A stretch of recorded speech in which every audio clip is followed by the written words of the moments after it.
Surgery లేకుండా sciatica, spondylitis, frozen shoulder కి కేవలం 45 నిమిషాలలో నొప్పి లేని అత్యాధునిక చికిత్స ప్రాణ పెయిన్ క్లినిక్. ఆదివాసీల నాగోబ జాతరకు భారీ ఏర్పాట్లు జరుగుతున్నాయి.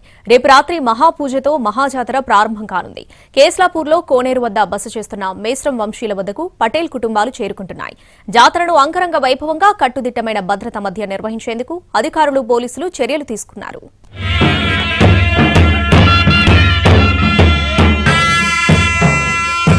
ఆదిలాబాద్ జిల్లా ఇంద్రవెల్లి మండలం కేస్లాపూర్లో నాగోబా మహాజాతరకు భారీ ఏర్పాట్లు చేస్తున్నారు అధికారులు. మేస్రం వంశ ఇలవేల్పు, ఆదివాసీల ఆరాధ్య దైవం నాగోబా జాతర అంగరంగ వైభవంగా ప్రారంభం కానుంది.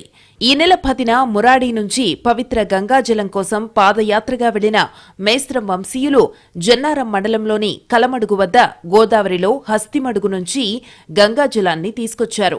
17న గంగా పూజ చేసి తిరిగి వచ్చిన తరువాత ఇంద్రవెల్లిలో ఇంద్రాయీదేవికి మొక్కులు చెల్లించుకున్నారు. ఈ ఆలయంలో సంప్రదాయ పూజలు చేసి కేస్లాపూర్లోని మర్రి చెట్టు వద్దకు చేరుకున్నారు. పవిత్ర గంగాజలంతో కూడిన కలశాన్ని చెట్టుపై భద్రపరిచారు. గంగాజల యాత్ర కంటే ముందు 7 రోజుల పాటు గూడాలలో ఎడ్లబండితో ప్రచారం చేసి వచ్చారు మేస్రం వంశీయులు. ఇక ఇప్పుడు పూజల ప్రక్రియ తుది అంకానికి చేరుకుంది. మర్రి చెట్టు కోనేరు ఏరియాలో తూమ్ నిర్వహిస్తారు. 28న అంటే రేపు రాత్రి 10 గంటలకు నాగోబా సన్నిధిని గంగాజలంతో శుద్ధి చేసి వరూళి ప్రతిష్ఠ చేస్తారు. మహాపూజ చేస్తారు. దీంతో జాతర ప్రారంభమవుతుంది. మహాపూజ జరిగిన తరువాత తెల్లవారుజామున దైవానికి కొత్త కోడళ్ల పరిచయ కార్యక్రమాన్ని నిర్వహిస్తారు. ఇది ముగిసిన తరువాత పెర్సాపెయిన్, బాన్పెయిన్, మండగాజులి పూజలు నిర్వహిస్తారు. ఈ నెల 31న ఉదయం 11 గంటలకు నాగోబా దర్బార్ నిర్వహిస్తారు.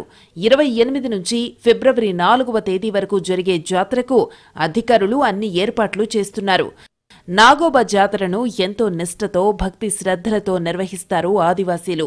ఈ జాతరలో జంతు బలులు ఉండవు, మద్యం తాగరు, ప్లాస్టిక్ వాడకంపై నిషేధముంది. ఆహారం కలుషితం కాకుండా ఫుడ్ సేఫ్టీ కమిటీ పర్యవేక్షించాలని కలెక్టర్ ఆదేశించారు.